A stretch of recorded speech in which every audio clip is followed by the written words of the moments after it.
तबहि जीव जब जागा, जब सब विषय विलास विरागा। विषयों से वैराग हो पाना तो संभव नहीं है, लेकिन हां विषय की विलासता से वैराग हो जाए। अच्छी बात है डल्लभ के गद्दों पर सोएं, लेकिन डल्लभ के गद्दे नहीं मिलते हैं तो जमीन पर भी हाथ का तकिया लगाने में भी मीठी मीठी नींद आए।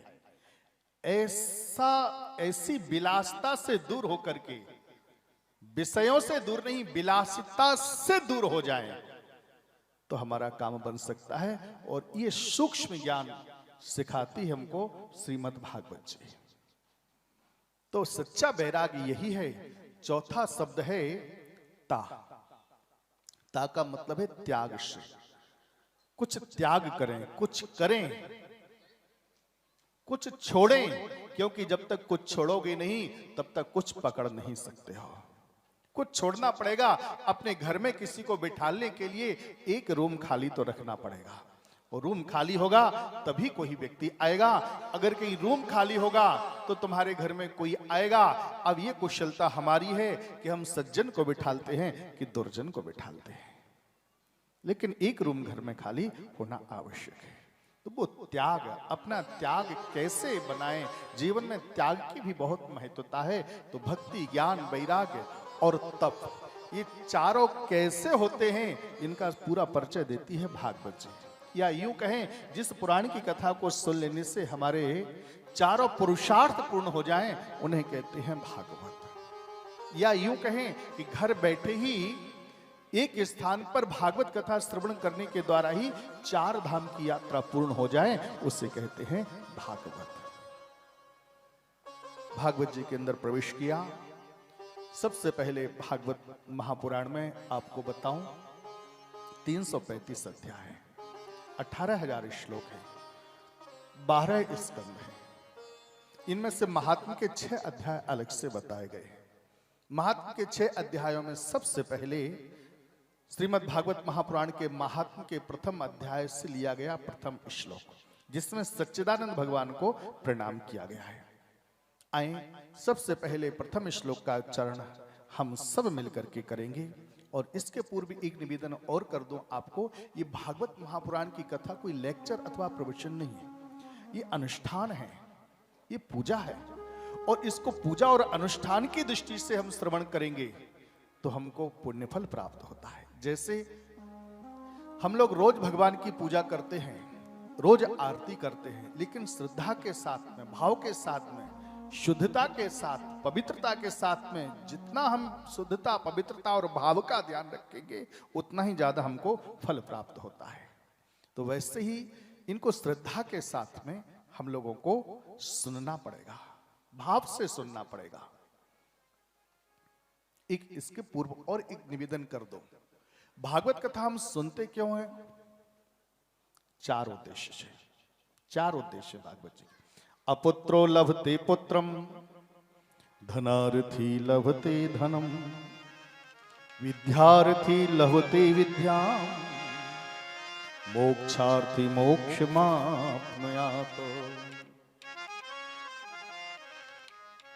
जो प्राणी पुत्र की कामना से पुत्र सुख चाहते हैं वो प्राणी भागवत कथा सुने तो उनको संतान सुख प्राप्त होता है।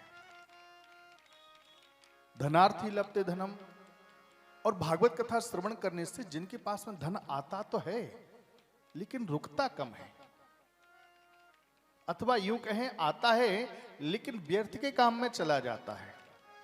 सदकार्य में कैसे जाए, ये श्रीमद् भागवत कथा से हमको सीखने को मिलता है। हमारा धन हमारे पास कैसे रुके।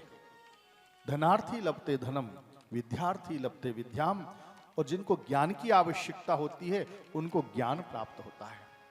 मोक्षार्थी मोक्षमाप्नुयात्, और जिनको मोक्ष की कामना होती है उनको मोक्ष भी भागवत जी से प्राप्त होता है।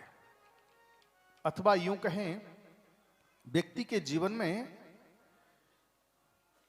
4 व्यवस्थाएं रखी गई हैं, 4 भागों में व्यक्ति के जीवन को बांटा गया है, जिनको कहते हैं हम लोग 4 आश्रमों में बांटा गया है।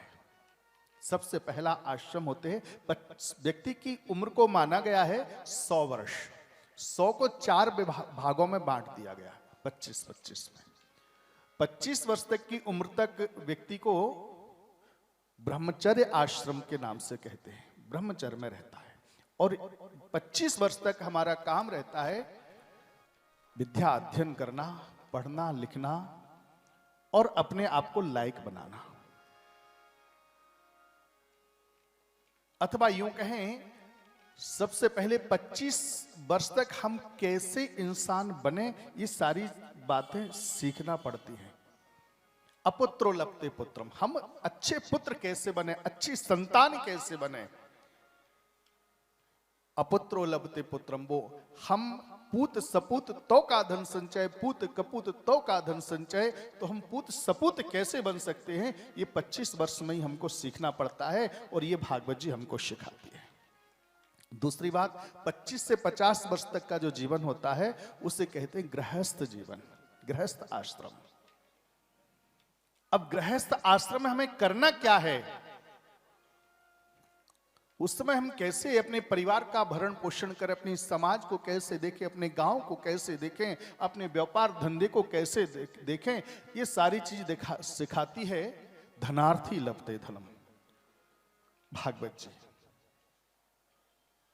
इसके बाद में 50 से लेकर के 75 वर्ष तक का जो जीवन होता है उसको कहते हैं हम वानप्रस्थ आश्रम। वानप्रस्थ आश्रम में कहते हैं हम घर में रह करके भी और वन में कैसे रहें, ये सारी कला सिखाती है भागवत जी। 75 से लेकर के 100 वर्ष तक की जो आयु होती है हमारी, इसको कहते हैं संन्यास आश्रम।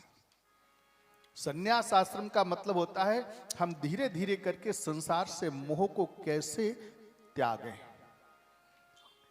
इस संसार का मोह जब तक व्यक्ति को पकड़े रहेगा तब तक उसे बहुत कष्ट मिलता है। तो 75 से लेकर के 100 वर्ष तक हमको केवल इतना ही बात ध्यान रखना है, कैसे मोह को त्यागें। तो ये सारी चीजें सिखाती हमको भागवत जी। दूसरी बात एक और है, भागवत कथा सुनने का अवसर व्यक्ति को सहजता से नहीं मिल पाता। इस नगर में, धनपुरी में बहुत लोग रहते हैं, लेकिन क्या सब लोग भागवत में बैठे हैं? नहीं बैठे ना। क्यों नहीं बैठे?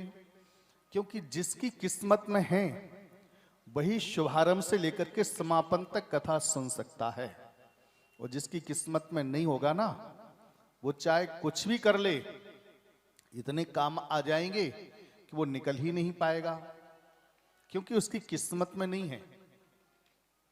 और कोई खूब चाहते हुए भी कि कथा सुनने जाना है, टाइम भी है, सब कुछ है, लेकिन सोचेंगे आज तो पहला दिन है, कल से जाऊंगा, परसों से जाऊंगा, क्योंकि उनकी किस्मत में आज की कथा है ही नहीं।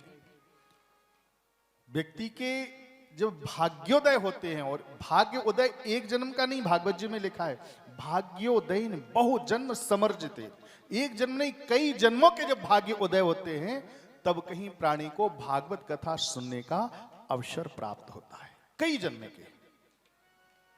सौभाग्यशाली है हमारा एक केवट परिवार जो आज मुख्य यजमान के पद पर बैठ करके और कथा सुन रहे हैं। तो ये इनका एक जन्म का नहीं, जाने कौन से जन्मों के पुण्य उदय हुए हैं, ये बहुत भाग्यशाली है।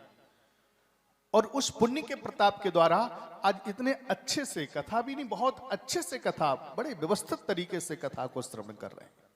ये भगवान की बहुत बड़ी कृपा है। भाग्योदयन बहु जन्म समर्जिते नो सत्संगमम चलपते पुरुषो यदा वही। आए भागवत जी में हम प्रवेश करते